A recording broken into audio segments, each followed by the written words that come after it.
Adam and Eve wandered through the Garden of Eden, a perfect paradise of beauty and harmony. Every need they had was met, and every moment was filled with the simple joy of being. They trusted their world implicitly.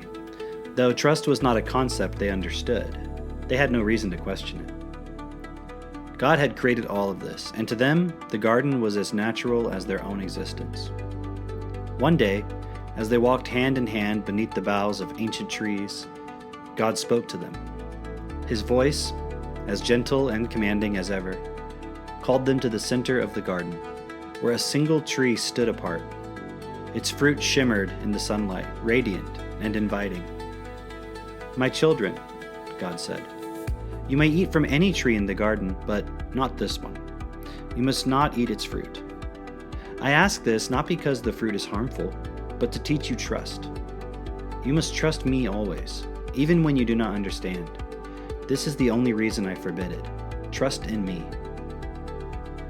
Adam and Eve listened without question. God had always provided for them, and they had no reason to doubt him. The command was simple, and they accepted it without hesitation. Some time passed, and one day, as Eve walked near the tree, a serpent appeared. It moved with an unnerving grace, and its voice coiled around her thoughts. "Why do you avoid this tree?" it asked. Eve replied, "God has told us not to eat from it. He said it is to teach us trust." The serpent's eyes glinted. "Do you trust so easily? Has it ever occurred to you that this garden is not real? And that the God you hear is not the true God?" Eve frowned. "What do you mean?" The serpent's voice softened. "This is not the true garden, and the God you trust is just a construct. It's not real. I am the real God, and I've come to tell you that this tree is the key to your awakening. The one you call God is part of a false reality that I designed to test you. If you trust him, you will remain blind to the truth. But if you eat from the tree, you will demonstrate your trust in me, the real God." Adam arrived as the serpent spoke, and the two listened, their trust shaken. Adam asked, "How are we to know who is the true God?" The serpent smiled. "I will show you what happens if you choose wrongly." A vision unfolded before them. They saw a world of suffering, children starving, their cries unanswered, the innocent abused, disease, war, and death.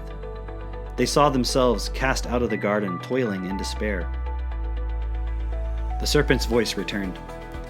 "This is the consequence of choosing the wrong God. The real God, me, allows this suffering because I love you, and I want you to choose to trust me out of your own free will, not because you're forced to or you're programmed to. And I won't intervene to stop your suffering because your choices must have meaning. Trust me, and you'll avoid this fate." Adam and Eve stood in silence, reeling from the shock of this vision. After a moment, Adam asked, "Can we have some time to think about our decision?" The serpent nodded. "I'll give you 1 day to think about it, but then you must come to me with a decision. Either eat from the tree or don't. If you eat from the tree, you'll rejoin me in the real garden, and you'll have paradise for eternity, trusting me to provide everything for you. If you choose not to, you'll remain here in this false garden, and the vision that I've shown you will unfold."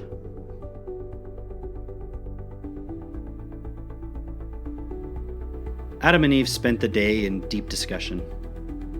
Eve said, "If God created us perfectly, why would he need to test us at all?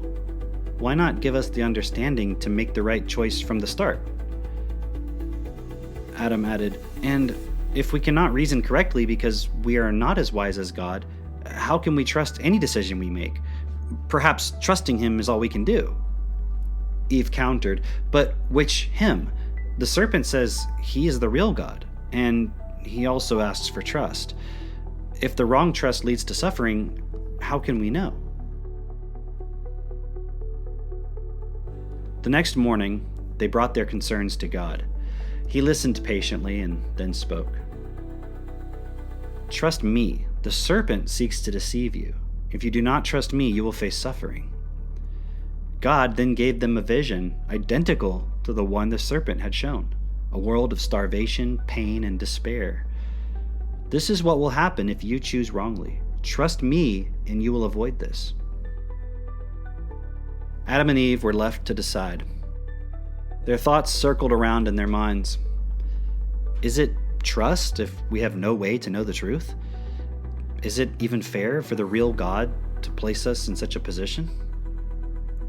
As they stood beneath the forbidden tree, the weight of the choice pressed upon them. If they trusted God, they might remain in the illusion. If they trusted the serpent, they risked rebellion. But could they trust a God who would allow suffering as the result of a test he created?